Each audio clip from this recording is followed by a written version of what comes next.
ಒಪ್ಕೊಳ್ಳಕತ್ತಿಲ್ಲ. ನಾವು ಎಲ್ಲರೂ ಒಂದು ಅನ್ನೋ ಒಂದು ಭಾವನೆ ಅವರಲ್ಲಿ ಮೂಡ್ತಾ ಇಲ್ಲ. 1 ಕೋಟಿ ರೂಪಾಯಿ ಅವರಿಗೆ ಪರಿಹಾರ ಕೊಡಬೇಕು ಮತ್ತು ಅವರ ಒಂದು ಪ್ರತಿಯೊಬ್ಬರಿಗೂ 5 ಎಕರೆ ಜಮೀನನ್ನು ಕೊಟ್ಟು ಅವರಿಗೆ ಸರ್ಕಾರಿ ನೌಕರಿಯನ್ನು ಕಲ್ಪಿಸಿಕೊಡ್ಬೇಕು. ಒಂದು ಹೆಣ್ಣು ಮಕ್ಕಳಿಗೆ ಒಂದು ಗಂಡು ಮಕ್ಕಳಿಗೆ ಕೂಡೇನೇ ಇಲ್ಲಿ ಒಂದು ಸ್ವತಂತ್ರ ಇಲ್ಲಾರ್ದಂಥ ಸ್ಥಿತಿ ಬಂದು ಒದಗೈತಿ ನಮಗೆಲ್ಲ. ಇಲ್ಲಿ ಮೇಲ್ವರ್ಗ ಕೆಳವರ್ಗ ಇದೇ ರೀತಿ ನಾವು ಬಡದಾಡಿ ಸಾಯ್ಕೊಂಡು ಹೋಗೋದಂಥ ಸ್ಥಿತಿ ಆಗೈತಿ. ಒಂದು ಜನ್ಮಕ್ಕೂ ಕೂಡ ಇಲ್ಲಿ ಬೆಲೆ ಇಲ್ದಂಗೆ ಒಂದು ವಾತಾವರಣ ಸೃಷ್ಟಿ ಆಗತೈತಿ. ಆದರೆ ಇಂಥ ಒಂದು ಗಲಭೆ ಒಳಗೆ ಮುಂದೆ ನಮ್ಮ ಭವ್ಯ ಭಾರತದ ನಿರ್ಮಾಣ ಹೆಂಗೆ ಅನ್ನೋ ಒಂದು ಮಟ್ಟಿಗೆ ನಮ್ಗೆ ನಾಚಿಕೆಡ್ತನ ಒಂದು ಬಂದು ಒದಗೈತಿ. ಯಾವುದೇ ಕೊಟ್ಟರು ಪದವೀಧಾರದನ್ನು ಅವನಿಗೆ ಒಳಗಿನ ಪೋಸ್ಟ್ ಕೊಡಬೇಕು, ಅದೊಂದು ನಮ್ಮ ಬೇಡಿಕೆ. ಅವರಿಗೆ ಹೊಲದಲ್ಲಿ ದುಡಿಲಿಕ್ಕೆ ಅವರು ಈಗ ಆಗತ್ಲೆ ಭಯ ಭೀತಿ ಇದ್ದಾರೆ. ಇನ್ನೂ ಉಳಿದಂಥ 7 ರಿಂದ 8 ಜನ FIR ಇದ್ದಾರೆ, ಅವರೆಲ್ಲರನ್ನೂ ಅರೆಸ್ಟ್ ಮಾಡಬೇಕು ಅನ್ನೋ ವಿಚಾರದಲ್ಲಿ ನಾವು ಇವತ್ತು ತೀವ್ರವಾಗಿ ಹೋರಾಟ ಮಾಡ್ತಾ ಇದ್ದೇವೆ. ಕುಟುಂಬದ ಎಲ್ಲ ಮಹಿಳೆಯರು ಇಲ್ಲಿ ಬೀದಿಗಿಳಿದು ಹೋರಾಟ ಮಾಡ್ತಿದ್ರೆ ತಾವೆಲ್ಲಿದ್ದೀರಿ ಅನ್ನೋದು ಪತ್ತೆ ಆಗ್ತಿಲ್ಲ. ಹುಬ್ಳಿ ತಾಲೂಕಿನಲ್ಲಿ ಕರ್ನಾಟಕ ರಾಜ್ಯ ಛಲವಾದಿ ಮಹಾಸಭಾದ ವತಿಯಿಂದ ನಮ್ಮ ಛಲವಾದಿ ಬಂಧುಗಳೆಲ್ಲ ಸೇರಿ ಬೃಹತ್ ಪ್ರತಿಭಟನೆಯನ್ನು ಹಮ್ಮಿಕೊಳ್ಳಲಾಗಿದೆ. ಯಾವ ಕಾರಣದಿಂದ ಅಂತಂದ್ರೆ ಹುಬ್ಳಿ ತಾಲೂಕಾ ಒಂದು ಇನಾಮ್ ವಿರಾಪುರ ಅಂತ ಒಂದು ಗ್ರಾಮದಲ್ಲಿ ವಿವೇಕ್ ದೊಡ್ಡಮನಿ ಅನ್ನೋ ಒಂದು ಯುವಕ ಮಾನ್ಯ ಎಂಬವಳ ಜೊತೆಗೆ ಪ್ರೀತಿಸಿ ಮದುವೆ ಆಗಿದ್ದ. ಅಂದ್ರೆ ಮಾನ್ಯ ಮೇಲ್ವರ್ಗದ ಒಂದು ಪಾಟೀಲ್ ಕುಟುಂಬದ ಹುಡುಗಿ ಅವಳನ್ನು ಪ್ರೀತಿಸಿ ಮದುವೆ ಆಗಿದ್ದ ಅನ್ನೋ ಒಂದು ಕಾರಣದಿಂದ ಒಂದು ಮಾನ್ಯಾಳ ಕುಟುಂಬದವರು ತಂದೆ ಅವರ ಬಂಧು ಬಳಗ ಎಲ್ಲರೂ 14 ಜನ ಸೇರಿ ಒಂದು ವಿವೇಕ್ ದೊಡ್ಡಮನಿ ಅವರ ಒಂದು ಕುಟುಂಬದ ಮೇಲೆ ತುಂಬ ಕ್ರೂರವಾಗಿ ಒಂದು ಹಲ್ಲೆಯನ್ನು ಮಾಡ್ಯಾರ. ಆ ಒಂದು ಹಲ್ಲೆಯಲ್ಲಿ ಮಾನ್ಯ 7 ತಿಂಗಳ ಗರ್ಭಿಣಿ ಅಂತ ನೋಡದೇನೆ ಅಂಥ ಒಂದು ಅಮಾನುಷ ಕೃತ್ಯವನ್ನು ಅವರು ಆ ಒಂದು ಗರ್ಭಿಣಿಯನ್ನು ನೋಡದೆ ಆಕೆಗೆ ಕುಡುಗೋಲಿಂದನ ಹೊಡೆದು ಆಕೆಯನ್ನು ಹತ್ಯೆ ಮಾಡಿದ್ದಾರೆ. ಅದ್ರ ಜೊತೆಗೆ ವಿವೇಕ್ ದೊಡ್ಡಮನಿಯವರ ಕುಟುಂಬದವರಿಗೆ ಎಲ್ಲರಿಗೂ ಕೊಡಲಿ ಮುಖಾಂತರ ಅವರಿಗೆ ಗಾಯಗಳನ್ನು ಮಾಡಿ ಅವರು ಒಂದು ಅಮಾನುಷವಾದ ಒಂದು ಅಮಾನವೀಯವಾದ ಒಂದು ಕೃತ್ಯವನ್ನು ಮಾಡಿದ್ದಾರೆ. ನಾವು ಒಂದೇ ಹೇಳಕ್ಕೆ ಇಷ್ಟಪಡ್ತೀವಿ, ಡಾಕ್ಟರ್ ಬಾಬಾ ಸಾಹೇಬ್ ಅಂಬೇಡ್ಕರ್ ಅವರು ಒಂದು ಸಂವಿಧಾನ ಅವರು ರಚನೆ ಮಾಡಿದರು. ಅದರ ಸಂವಿಧಾನದಲ್ಲಿ ಏನು ತೋರಿಸ್ಕೊಟ್ರು? ಸಮಾನತೆ, ಭ್ರಾತೃತ್ವ, ಪ್ರತಿಯೊಬ್ಬ ಮೇಲ್ವರ್ಗ ಕೆಳವರ್ಗ ಅಂತ ಯಾವುದೂ ಬರಂಗಿಲ್ಲ.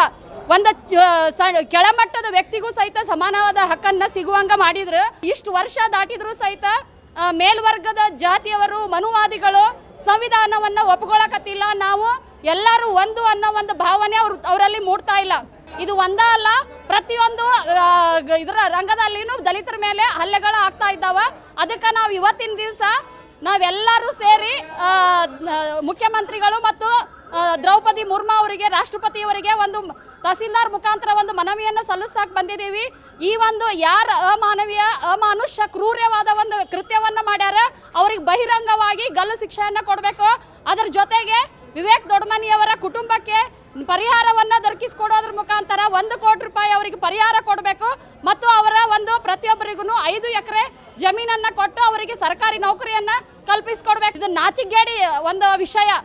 ಎಂಥ ತಂದಿದ್ದಾನ ಹಡೆದು ಮಗಳು ಪ್ರೆಗ್ನೆಂಟ್ ಅದಾಳ ಅನ್ನೋದು ನೋಡ್ಲಾರ್ದನ್ನ ಆಕಿಗೆ ಹೊಟ್ಟೆಗೆ ಚುಚ್ಚಿ ಮಗುನೂ ಸಾಯಿಸ್ಯಾರ ಅಂತಂದ್ರೆ ಇದು ಎಲ್ಲ ಒಂದು ಮಾನವ ಕುಲಕನ ಒಂದು ಅಮಾನವೀಯವಾದಂಥ ಒಂದು ತಲೆ ಕೆಳಗೆ ಮಾಡುವಂಥ ವಿಷಯ ಐತಿ. ಅದಕ್ಕೆ ನಾವು ಬಹಿರಂಗವಾಗಿ ಅವರಿಗೆ ಗಲ್ಲು ಶಿಕ್ಷೆಯನ್ನು ಕೊಡೋದ್ರ ಮುಖಾಂತರ ಅವರಿಗೆ ವಿವೇಕ್ ಕುಟುಂಬದವರಿಗೆ ನ್ಯಾಯವನ್ನು ದೊರಕಿಸ್ಕೊಡ್ಬೇಕು.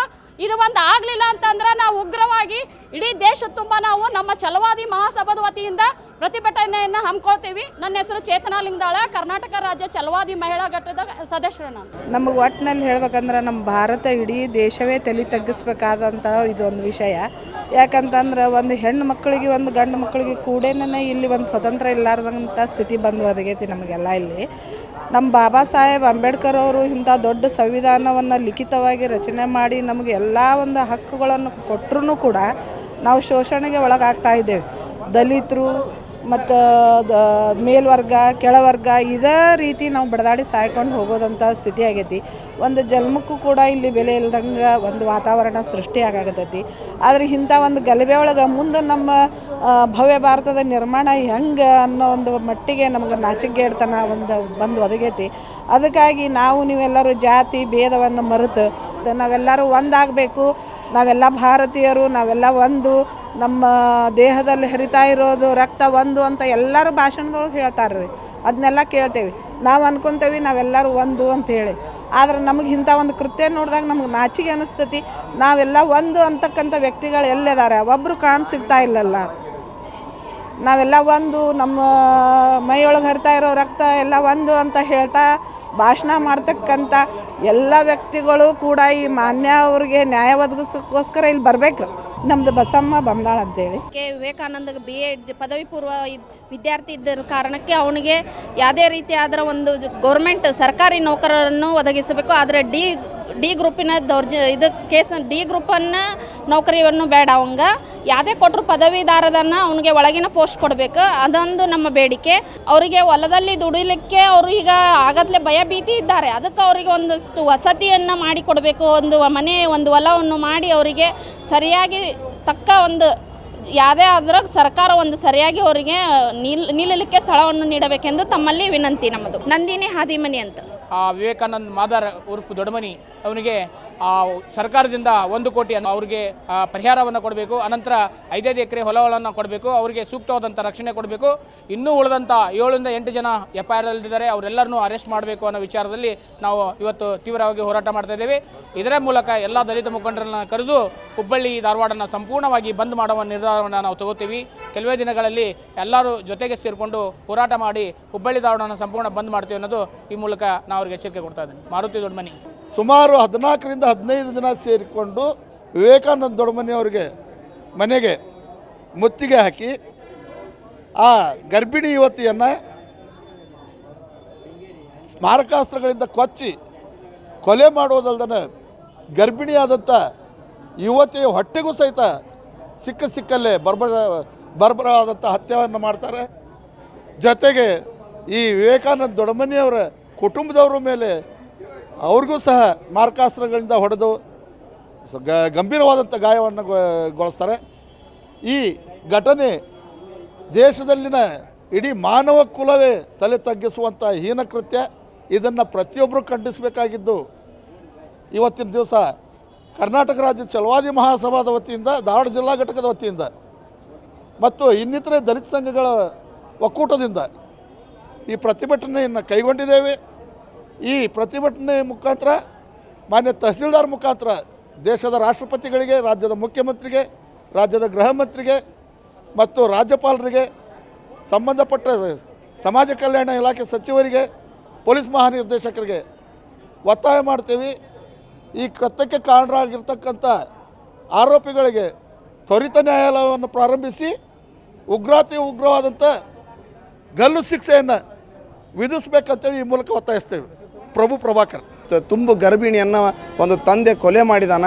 ಇಡೀ ಕುಟುಂಬ ಮಹಿಳೆಯರ ಮೇಲೆ ಹಲ್ಲೆ ಆಗಿದೆ. ಅಂಥ ಹಲ್ಲೆ ಆದರೂ ಕೂಡ ನಾಗಲಕ್ಷ್ಮಿ ಚೌಧರಿ ಅವರು ಏನು ಫೇಸ್ಬುಕ್ ಇನ್ಸ್ಟಾದಲ್ಲಿ ತಮ್ಮ ರೀಲ್ಸ್ಗಳ ಬಿಡುವುದ್ರ ಮುಖಾಂತರ ಸಂದೇಶ ಕೊಡ್ತಿರೋ, ಅಥವಾ ಆ ಕುಟುಂಬಕ್ಕೆ ಇಲ್ಲಿಗೆ ಬಂದು ಧೈರ್ಯ ತುಂಬ್ತಿರೋ, ಅಥವಾ ಸರ್ಕಾರಕ್ಕೆ ತಾವು ಒತ್ತಾಯ ಮಾಡ್ತಿರೋ. ಎಲ್ಲ ಮಾಧ್ಯಮ ಯಾವಾಗ ಒತ್ತಡ ಇರ್ತೈತಿ ಅವಾಗ ಲೆಟರ್ ಬರೀತೀರಿ. ಇಲ್ಲಿ ಇಂಥ ಒಂದು ಘಟನೆಯಾಗಿ ಸಾಕಷ್ಟು ಮಹಿಳೆಯರು, ಕುಟುಂಬದ ಎಲ್ಲ ಮಹಿಳೆಯರು ಇಲ್ಲಿ ಬೀದಿಗಿಳಿದು ಹೋರಾಟ ಮಾಡ್ತಿದ್ರೆ ತಾವೆಲ್ಲಿದ್ದೀರಿ ಅನ್ನೋದು ಪತ್ತೆ ಆಗ್ತಿಲ್ಲ. ಹಾಗಾಗಿ ನಾಗಲಕ್ಷ್ಮಿ ಚೌಧರಿ ಅವರ ನೀವು ಮಹಿಳಾ ಆಯೋಗದ ಅಧ್ಯಕ್ಷರಾಗಿದ್ದರೆ, ನಿಮಗೆ ಪ್ರಾಮಾಣಿಕತೆ ಇದ್ದರೆ, ನಿಮ್ಮಲ್ಲಿ ಸ್ವಾಭಿಮಾನ ಇದ್ದರೆ ನೀವು ದಯಮಾಡಿ ಆ ಊರಿಗೆ ಹೋಗಿ ಆ ಕುಟುಂಬಸ್ಥರು ಭೇಟಿಯಾಗಿ, ಏನು ವಿವೇಕಾನಂದರ ತಾಯಿ ಇನ್ನೂ ಐಸಿಯುನಲ್ಲಿದ್ದಾರೆ ಅವರು ಭೇಟಿಯಾಗಿ ನೀವು ಒಂದು ಹೆಣ್ಣು ಅನ್ನೋದನ್ನು ಮರಿಬೇಡ್ರಿ ಅಂತೇಳಿ ನಾನು ಈ ಮಾಧ್ಯಮದ ಮೂಲಕ ಹೇಳ್ತೀನಿ. ಅವರು ಬಂದಿಲ್ಲ ಅಂದರೆ ನಾಗಲಕ್ಷ್ಮಿ ಚೌಧರಿಯವರ ವಿರುದ್ಧನ ನಮ್ಮ ದಲಿತ ಸಂಘಟನೆ ಹೋರಾಟ ಹಮ್ಮಿಕೊಂತೈತೆ. ವಿಶೇಷವಾಗಿ ಈ ಪದವಿಯಿಂದ ತಾವು ಇಳಿಯೋವರೆಗೂ ನಾವು ಹೋರಾಟ ಮಾಡ್ತೀವಿ ಸರ್. ನಮ್ಮ ಹೆಸರು ಶ್ರೀಧರ್ ಕನ್ಗಲ್, ಕರ್ನಾಟಕ ದಲಿತ ವಿಮೋಚನಾ ಹುಬ್ಬಳ್ಳಿ ಶಹರ ಅಧ್ಯಕ್ಷರು.